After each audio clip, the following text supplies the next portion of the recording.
If you have the data, you have a responsibility. So I mean, I'll start from an ethical point of view, and then we'll get into the law, right? And I'm not an attorney. I'm a non-attorney spokesman. From an ethical point of view, if you have the data, you have a responsibility to protect it.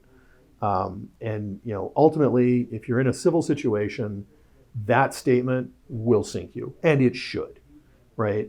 Because it's a reasonable standard. It's kind of the reasonable man standard of, well, I had the data and I didn't feel like protecting it. Yeah, good luck with that. If you're on the jury, what would you do, right? So ethically, you've got an obligation. Legally, in most cases, you have a direct black letter obligation to protect this data. For governmental functions, you have an obligation, especially when you get into sieges.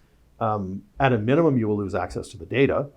Obviously, when you get into records and evidence, you can have significant legal output changes if the records and evidence cannot be validated properly. If you've lost control of that data, that could be very, very ugly.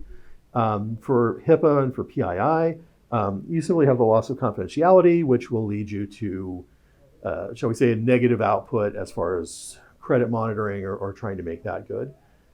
So legally, at a minimum, you have severe civil issues. You can have very severe civil issues, obviously, if you lose criminal data or criminal justice type data. Morally and ethically, you've got an obligation.